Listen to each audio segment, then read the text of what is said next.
Microchips are advanced electronic devices comprising a dense network of microscopic semiconductors built in layers on a thin wafer of semiconducting material, usually silicon.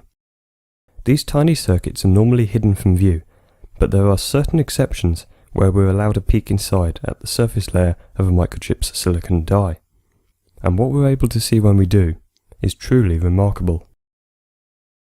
What I'll attempt to do in this video is to take you on a brief tour of the visible internal workings of a microchip, and explain as best I can the parts I'm showing you and how they work.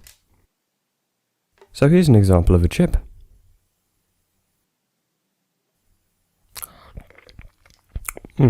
And here's a far more sensible one. This one's EEPROM or EROM flavour, which stands for Erasable Programmable Read-Only Memory. And these chips serve to provide an operational code or firmware to a system. It's designed to be programmed once in manufacture and can be erased only by shining an ultraviolet light onto the silicon through this quartz glass window. And you can see that that window, rather conveniently, allows us to very easily see inside and get a look at the surface layer of the silicon. So let's have a look at it under an optical microscope.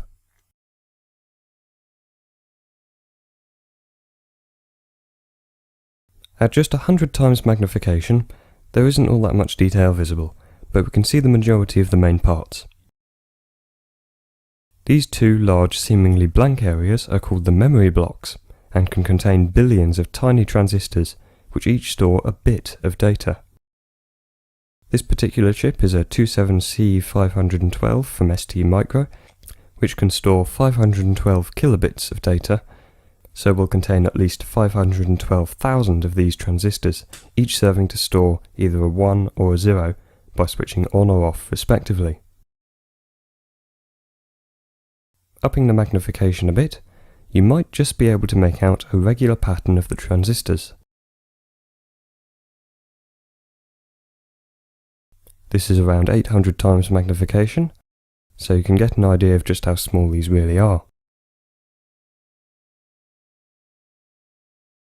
I'd need well over double this to see any reasonable detail in the individual transistors. I could get it by switching in this third objective lens, but because the silicon is set deep inside the package, in order to focus on it, this lens would have to be so close that it would just obscure all the incoming light and we wouldn't be able to see a thing. As usual, nothing's perfect. Around the memory blocks we find the supporting circuitry. This is used to interface between the thousands of transistors in the memory blocks and the external circuitry away from the chip through only the 28 pins on this package. It'd be highly impractical to have one pin dedicated to each transistor.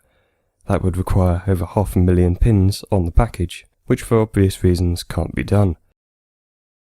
So this circuitry does something convoluted to connect all these transistors in such a way that they can all be accessed through these few pins. I'm not sure quite how this one does it. It probably has some form of addressing system, whereby it connects a small number of the transistors containing the required data to the output as and when they need to be accessed, based upon some form of inputted address.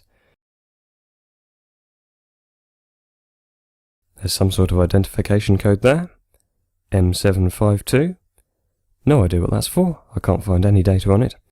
Unfortunately, that's the closest we come to seeing any form of chip art on this one. Not very imaginative, really.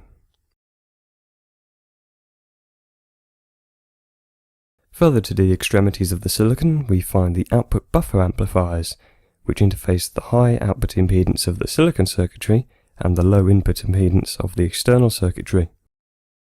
This prevents the external circuitry from loading the silicon circuits and interfering with their operation. This is similar in concept to just a unity gain op-amp operating as a voltage follower. Off to the sides here we can see the bonding wires connecting the silicon with the pins on the package. There are 30 of them, presumably a couple are paired up for current carrying capability. Good alliteration there.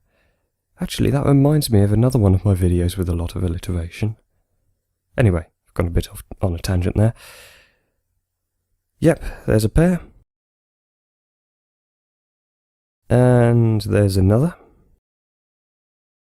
Those will probably be the VCC and ground. These wires are all made of silver, which is the best conductor of electricity, and it seems as though they've just been pressed onto the pads on the silicon die. I'm not sure whether it's actually resistance welded maybe, but somehow they've been affixed to make an electrical connection. There's nothing else in this package, it's just the die in the middle there, and the bonding wires which go off to the pins, so there's a lot of wasted space in these things. It's incredible to think that we can do all this really. This is only a small ROM device, this is nothing compared to modern microprocessors. And this is just the top layer that we can see. There's more going on underneath that we can't. It's very extensive, and it's amazing to see how much things have changed in electronics. Electronics with ICs has very little personality now. It's all hidden away and disposable. It's integrated. And it is convenient and robust, but it just lacks something that doing it all with individual components has, a certain finesse. If I need a single logic gate in a circuit, I'll still do it with a pair of transistors, just because I think it's nicer than plonking in an anonymous dip to do it all for you. It might be easier just to use a 4000 series logic gate. But my electronics work is very important to me, and sometimes I just prefer to do it myself, rather than use an off-the-shelf part that's been designed to do it all for me. That's not to say ICs are bad. They do their job very well, and I will use them where I need the convenience. But it's nice to still have a little control over some things.